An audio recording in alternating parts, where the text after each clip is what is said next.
Bab 561. Beberapa dokumen. Setelah Kingston Jiang menelepon, dia menarik Yurika Kai dan berkata, "Ayo pergi." "Ya."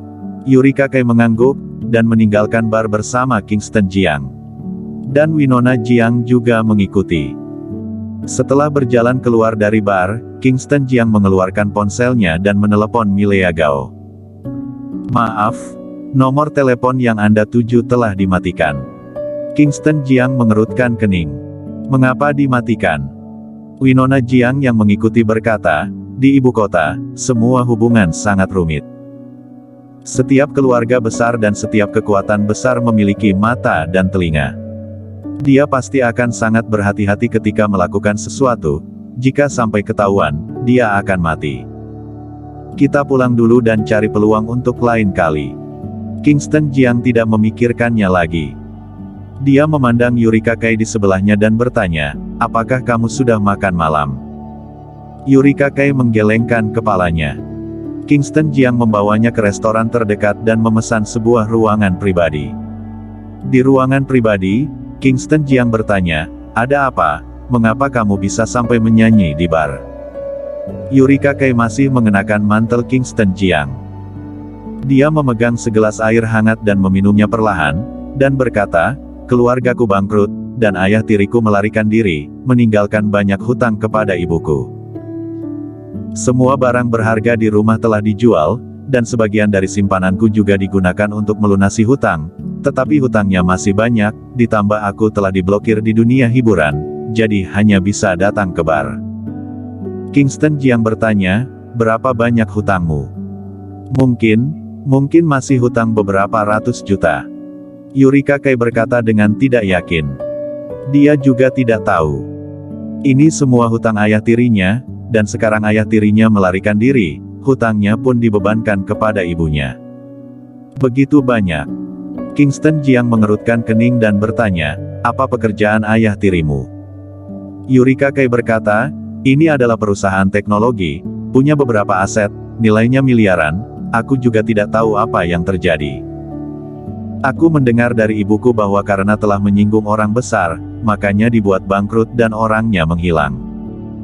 Apa nama perusahaannya? Aku akan minta orang untuk memeriksanya. Namanya perusahaan New Blue Electronics." Kingston Jiang mengangkat ponselnya dan menelepon.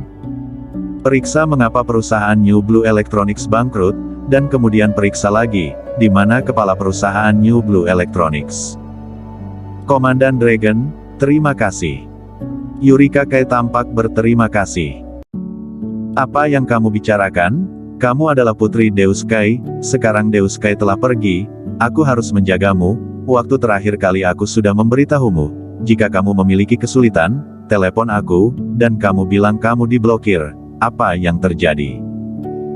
Yurika Kai berkata tanpa daya, "Ayah tiriku berhutang banyak uang, penagih hutang datang ke perusahaan hiburan tempat aku bekerja. Orang-orang ini tampaknya memiliki sedikit latar belakang, jadi perusahaan sedikit takut, lalu mereka pun memecatku. Aku akan menanganinya," Kingston Jiang meyakinkan. Dia tidak menyangka bahwa di ibu kota masih ada hal seperti itu, dia harus mengusut tuntas masalah ini. Lauk dengan segera disajikan. Ketiganya makan malam dan meninggalkan restoran. Di luar restoran, Kingston Jiang bertanya, "Di mana kamu tinggal?" Yurika Kai berkata, "Rumahku dijual untuk membayar hutang, sekarang aku dan ibuku menyewa rumah di pinggiran kota. Aku akan mengantarmu pulang." Yurika Kai buru-buru menggelengkan kepalanya dan berkata, Tidak perlu, aku bisa pulang sendiri." "Terima kasih.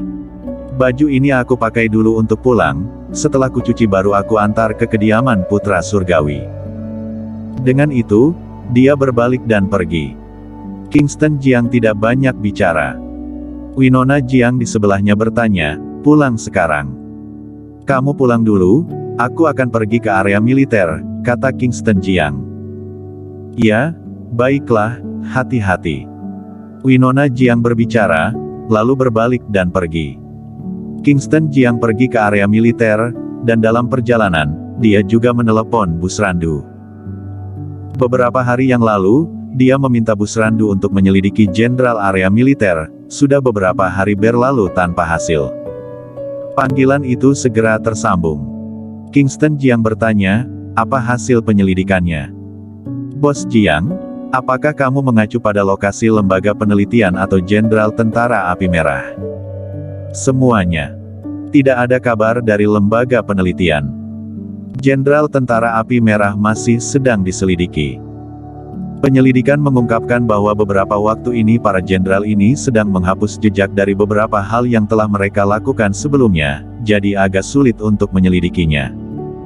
Berapa lama waktu yang dibutuhkan untuk mendapatkan hasil? 1 atau 2 hari lagi. Secepatnya. Setelah percakapan singkat, Kingston Jiang menutup telepon. Dengan segera sudah di area militer. Di sepanjang jalan, para prajurit di area militer memberi hormat. Area militer, kantor Putra Surgawi. Kingston Jiang duduk di kursi kantor, dan ada sekitar 4 atau 5 jenderal bintang 1 berdiri di dalam kantor. Kingston Jiang melirik beberapa orang itu dan bertanya, setelah kematian pangeran, siapa yang bertanggung jawab atas tentara api merah? Yonardi maju dan berkata, Jenderal Ma yang bertanggung jawab. Biarkan dia datang dan menemuiku, kata Kingston Jiang ringan. Dia telah membaca data tentang Jenderal Tentara Api Merah. Jenderal Ma yang bernama lengkap Bobby Ma ini berusia 55 tahun dan merupakan seorang jenderal bintang 3. Siap. Baiklah, kalian pergi dulu. Kingston Jiang melambaikan tangan secara perlahan. Para jenderal ini kemudian meninggalkan kantor. Namun, Yonardi tidak pergi. Kingston Jiang meliriknya dan bertanya, mengapa, ada hal lain? Yonardi tersenyum dan berkata, Putra Surgawi, apakah kamu akan membersihkan sisa-sisa pengikut pangeran? Kingston Jiang memandang Yonardi dengan penuh minat, tersenyum tipis, dan bertanya, apa yang kamu bicarakan? Apa maksudmu dengan pengikut? Kita semua melayani rakyat, tetapi tentara api merah memang harus dibenahi. Aku tidak ingin ada ulat penggerek.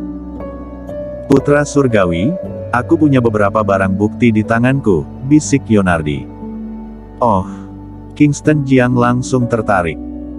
Yonardi mengeluarkan USB dan menyerahkannya sambil berkata, ini semua aku kumpulkan secara rahasia selama bertahun-tahun, dan banyak petinggi area militer yang terlibat. Selama bertahun-tahun, aku tidak berani menyerahkannya, karena aku takut mendapat masalah. Kingston Jiang melihatnya, tidak langsung mengambilnya, dan bertanya perlahan, lalu kamu tidak takut sekarang? Yonardi berkata dengan wajah serius, dulu kamu adalah Raja Naga Belantara Selatan dan tidak bekerja di ibu kota. Aku yakin kamu tidak akan sama seperti orang lain. Aku juga tahu bahwa jika aku menyerahkan semua informasi ini, banyak orang akan ditangkap, negara tidak akan bertindak segampang itu. Sekarang setelah kamu menjabat, aku yakin kamu tidak akan berbelas kasih dan akan memperbaikinya. Ya, pergilah dulu. Kingston Jiang menerima USB lalu melambaikan tangan perlahan-lahan. Yonardi kemudian berbalik dan pergi. Setelah meninggalkan kantor, keringat dingin muncul di dahinya. Dia juga takut menyerahkan barang-barang ini. Mungkin, masa depannya akan hancur, atau bahkan mungkin akan ada yang mencarinya untuk membalas dendam. Namun, dia sudah menyelidiki kepribadian Kingston Jiang. Juga tahu beberapa cerita internal. Uang bisa mendorong Kingston Jiang keluar untuk membunuh pangeran, dan Kingston Jiang masih hidup, bahkan telah menjadi putra surgawi. Ini menunjukkan bahwa Wang akan bertindak dan membenahi ibu kota sebelum pemilihan umum. Dia memilih untuk percaya pada Kingston Jiang. Jika Kingston Jiang berniat jahat, maka dia hanya bisa pasrah. Kingston Jiang melihat USB di tangannya dan ingin melihat apa yang ada di dalamnya. Dia mencolokkannya ke komputer, tapi lalu teringat akan sesuatu dan dengan cepat menariknya keluar. Ini dulunya adalah kantor pangeran. Dia juga tidak pernah menggunakan komputer ini. Mungkin ada masalah dengan komputer ini. Lebih aman untuk dilihat setelah pulang ke rumah. Dia bersandar di kursi, saat sedang berpikir, ponselnya bergetar pada saat ini.